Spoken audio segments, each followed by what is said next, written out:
Assalamualaikum warahmatullahi wabarakatuh. Hai teman-teman, kami dari kelompok 4 akan menyampaikan materi pengetahuan lingkungan mengenai tata cara mengelola sampah sejak dari kemunculannya. Adapun hal-hal yang akan kami bahas pada video kali ini ialah mengenai definisi sampah, sumber-sumber sampah, macam-macam sampah, jenis-jenis sampah, dampak sampah jika tidak dikelola dengan baik dan benar, dan juga cara mengatasi dan mengelola sampah sejak dari kemunculannya. Menarik bukan? Yuk kita sama-sama simak video pembahasan berikut ini. Apa itu sampah? Menurut Undang-Undang Nomor 18 Tahun 2008 tentang pengelolaan sampah, sampah adalah sisa-sisa kegiatan sehari-hari manusia ataupun proses alam yang berbentuk padat ataupun semi padat, berupa zat organik ataupun anorganik dan bersifat dapat terurai atau tidak dapat terurai, yang mana sampah ini sudah dianggap tidak berguna lagi dan dibuang ke tempat yang seharusnya. Kemudian, sedangkan menurut WHO atau World Health Organization, sampah adalah barang yang berasal dari kegiatan manusia yang tidak lagi digunakan, baik tidak dipakai, tidak disenangi, ataupun yang sudah dibuang. Jadi, sampah adalah material yang tersisa dari kegiatan sehari-hari manusia yang sudah tidak digunakan. Nah, bagaimana teman-teman? Cukup mudah dipahami bukan? Selanjutnya ialah sumber sampah. Berdasarkan sumbernya, sampah terbagi menjadi 7 kategori. Antara lain yang pertama yaitu sampah alam. Sesuai dengan namanya, sampah alam ialah sampah yang berasal dari alam dan mengalami proses daur ulang secara alamiah. Contohnya seperti daun kering, ranting pohon, dan lain-lain. Kemudian yang kedua ialah sampah manusia. Sampah manusia ialah sisa-sisa pencernaan manusia seperti feses dan urin teman-teman. Kemudian yang ketiga yaitu sampah konsumsi, di mana sampah konsumsi ini merupakan sampah yang berasal dari pemanfaatan atau konsumsi yang dilakukan manusia, seperti bekas bungkus makanan dan bekas botol minuman dan lain sebagainya. Yang keempat ialah sampah nuklir, di mana sampah nuklir ialah limbah dari pemrosesan atau pembuatan nuklir. Limbah ini memiliki kandungan zat yang berbahaya ya teman-teman bagi kehidupan seperti uranium dan thorium. Kemudian yang kelima yaitu adanya sampah industri seperti limbah cair, limbah padat yang berasal dari hasil produksi industri. Kemudian yang keenam yaitu adanya sampah rumah tangga. Sampah rumah tangga ini merupakan sisa-sisa aktivitas rumah tangga teman-teman, seperti adanya bekas plastik makanan, kemudian adanya air cucian, dan sebagainya. Dan yang terakhir ada sampah perkantoran. Sampah yang disebut sampah perkantoran ini merupakan sampah yang berasal dari kawasan perkantoran teman-teman dan juga pusat perbelanjaan seperti plastik, kertas, surat menyurat bekas perkantoran dan juga bahan-bahan bekas tekstil. Sekian. Nah, selanjutnya ada macam-macam sampah nih. Menurut Undang-Undang Nomor 18 Tahun 2008 tentang pengelolaan sampah, membagi sampah menjadi 3, yaitu sampah rumah tangga, sejenis sampah rumah tangga, dan sampah spesifik. Pertama yaitu sampah rumah tangga. Sampah rumah tangga ialah sampah yang berasal dari kegiatan sehari-hari dalam rumah tangga dan tidak termasuk di dalamnya tinja dan sampah spesifik. Sehingga sampah rumah tangga ini cenderung tidak berbahaya ya teman-teman. Kemudian yang kedua yaitu sampah sejenis rumah tangga. Sampah sejenis rumah tangga ini ialah sampah yang berasal dari kawasan komersial, kawasan industri, kawasan khusus, fasilitas sosial, fasilitas umum, dan fasilitas lainnya.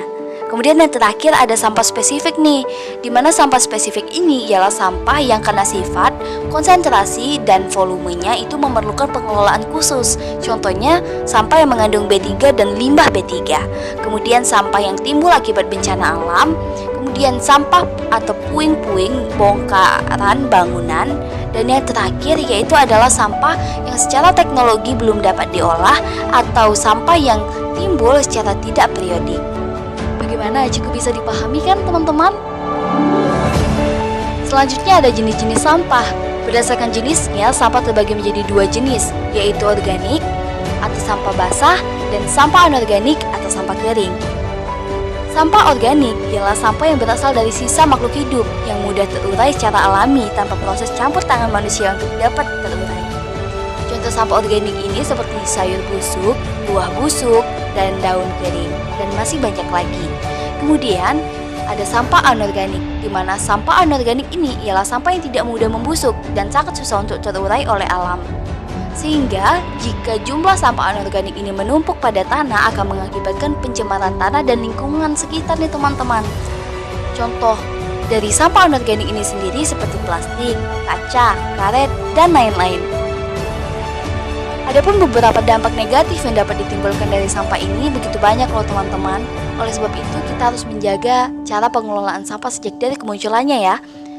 Berikut adalah dampak-dampak negatif yang dapat ditimbulkan dari sampah, yaitu menyebabkan kerusakan ekologis, kemudian menyebabkan penyakit bagi kesehatan kita, kemudian menyebabkan terjadinya bencana alam, salah satunya seperti banjir, kemudian menyebabkan bau tidak sedap atau bau busuk, dan yang terakhir itu menyebabkan terganggunya estetik suatu daerah.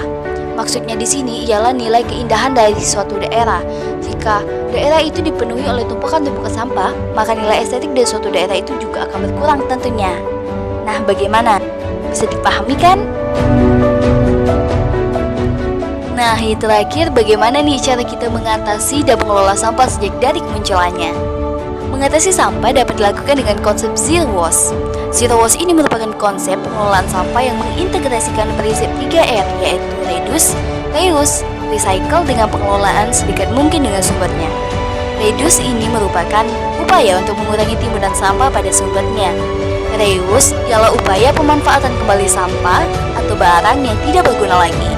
Sementara recycle ialah pendaur ulangan sampah menjadi barang lain yang bernilai ekonomis. Nah, apa saja nih contoh kegiatan 3R pada kehidupan sehari-hari?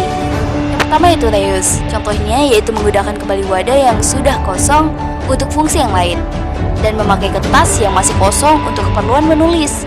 Kemudian pada reduce, contohnya seperti memilih produk dengan kemasan yang bisa didaur ulang. Kemudian hindari penggunaan pemakaian produk yang menimbulkan banyaknya sampah. Kemudian menggunakan produk yang bisa diisi ulang kembali dan menghindari penggunaan barang yang tidak perlu. Kemudian yang terakhir pada recycle, contohnya seperti mengelola sampah anorganik menjadi kerajinan tangan dan mengelola sampah organik untuk menjadi kompos. Nah, yang terakhir kita perlu tahu nih apa saja manfaat menggunakan konsep Zero Waste. Adapun manfaat dari penggunaan konsep Zero Waste ini, yang pertama yaitu mengurangi ketergantungan terhadap TPA sampah yang semakin sulit didapatkan di saat ini. Kemudian meningkatkan efisiensi pengelolaan sampah perkotaan, dan yang terakhir yaitu manfaatnya mendapat menciptakan peluang usaha bagi masyarakat. Selain bagaimana caranya mengatasi sampah, kini juga telah hadir teknologi aplikasi yang bisa digunakan untuk menampung, memilah, dan menyalurkan sampah. Aplikasi ini adalah RP Jual Beli Sampah. Aplikasi ini sangat berguna bagi masyarakat untuk mendapatkan keuntungan dari mengumpulkan sampah. Dengan begitu, masyarakat dapat menabung dari hasil mengumpulkan sampah. Untuk aplikasinya sendiri, saat ini hanya tersedia bagi pengguna Android saja.